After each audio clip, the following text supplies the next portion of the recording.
The ground shook before I even heard the sound, and I knew something had gone wrong on the ridge above my shelter. I grabbed my knife, the only weapon I had left after 3 years stranded on Vashka Prime, and climbed toward the noise with my heart hammering against my ribs.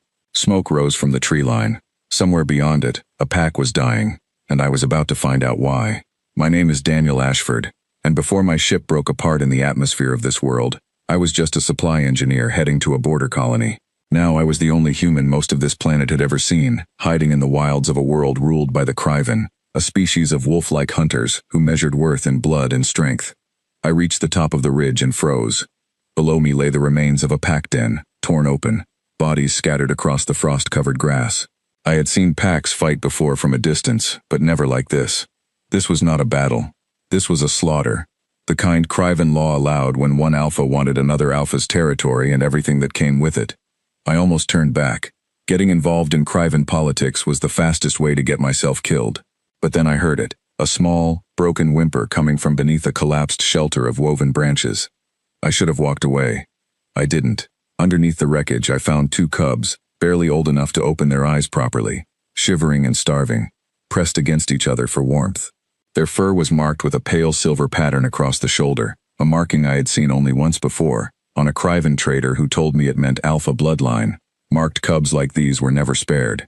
In Kryven custom, if the parents fell, the bloodline died with them, because a broken line could not be allowed to grow and one day seek revenge. I looked at those 2 small, frightened faces and I made a decision that would change everything. I wrapped them in my jacket and carried them back to my shelter. I did not have a plan. I did not know if I was signing my own death sentence by keeping them alive. All I knew was that I could not leave 2 starving cubs to die alone in the cold, no matter what the rules of this world said about bloodlines and weakness. The first few weeks were the hardest.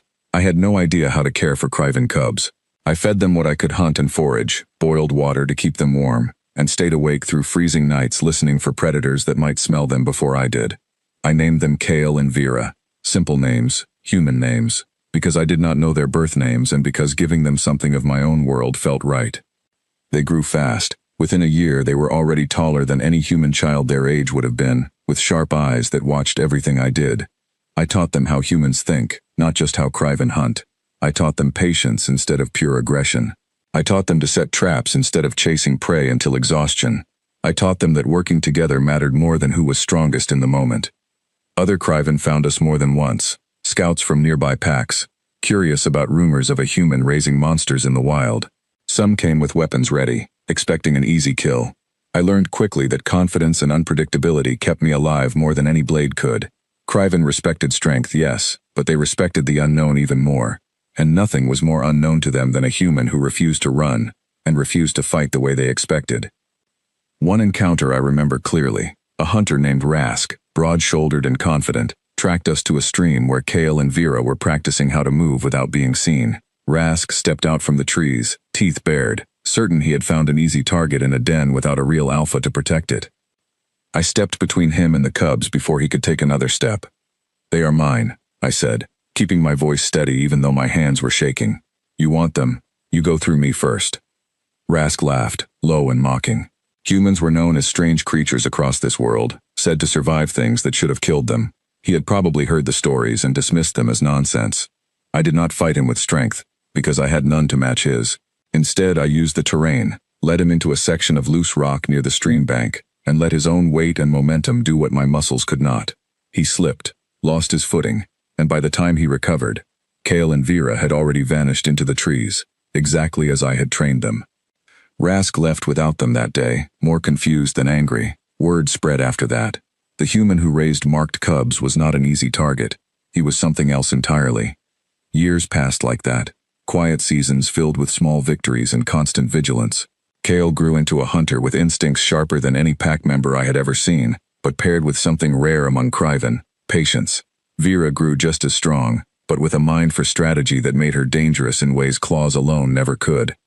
I taught them everything I knew about survival, about thinking 3 steps ahead, about mercy being a tool rather than a weakness. I told them stories about Earth, about human history, about how our species survived not because we were the strongest, but because we adapted faster than anything else. They listened to every word. One evening, when Kale and Vera were nearly full-grown, a group of traveling Kryvan merchants passed through our territory, seeking shelter from a storm. I welcomed them cautiously, as I always did, watching for any sign of threat. It was during that storm that everything changed. One of the merchants, an older Kryvan named Antha, stared at Kale and Vera for a long moment before speaking. "Silverback bloodline," she said quietly. I thought that line was gone. The silence that followed felt heavier than any storm outside. Antha explained what I had always suspected but never confirmed. Kale and Vera's parents had been alphas of a respected pack, betrayed and killed by a rival named Draven, who had claimed their territory and title through the slaughter I had stumbled upon years earlier. Draven ruled that territory still, feared and unchallenged, because everyone believed the bloodline he destroyed was gone forever. Kale and Vera listened without a word, but I saw something shift in their eyes that night, a spark of purpose neither of them had shown before. I did not try to stop what came next.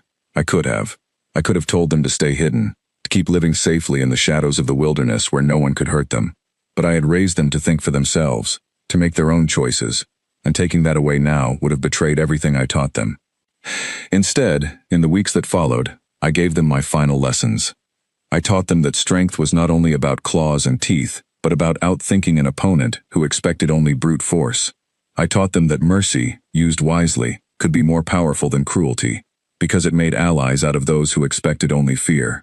I taught them that loyalty between two hunters who trusted each other completely could overcome an army of Kryvan who trusted no one but themselves. "You don't have to fight the way they expect," I told them the night before they left. "Fight the way I taught you. Fight like nothing they've ever seen." Vera looked at me with eyes that reminded me of the frightened cub I once carried home in my jacket. "What if it isn't enough?" "It will be," I said, and I meant it with everything I had.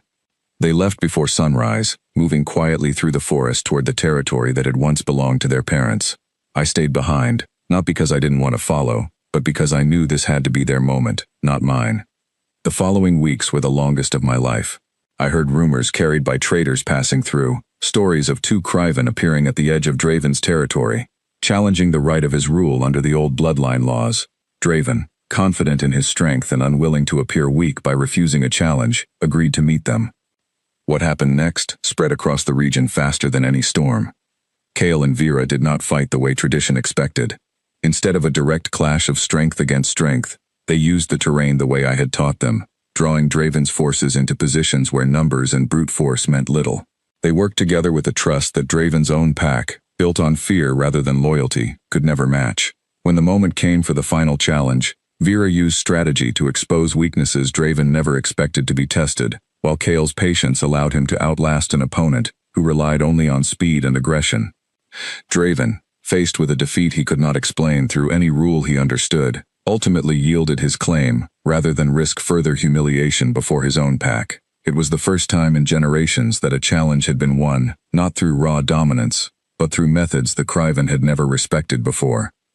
The story spread like wildfire. A human had raised marked cubs thought to be extinct, and those cubs had returned not as forgotten orphans, but as legends who reclaimed their bloodline using strength no one in Kryvan history had valued before. I heard all of this secondhand, sitting in the same shelter where I had once kept two starving cubs warm through freezing nights. It felt strange hearing stories about people I had raised as if they were something out of legend rather than the same cubs who used to fall asleep curled against my side. Then, one morning, I heard footsteps approaching my shelter, steady and confident, unlike the frightened scouts of years past. I stepped outside and saw them. Kale and Vera stood taller than I remembered, marked now not just by their silver bloodline pattern, but by scars that told stories of everything they had overcome.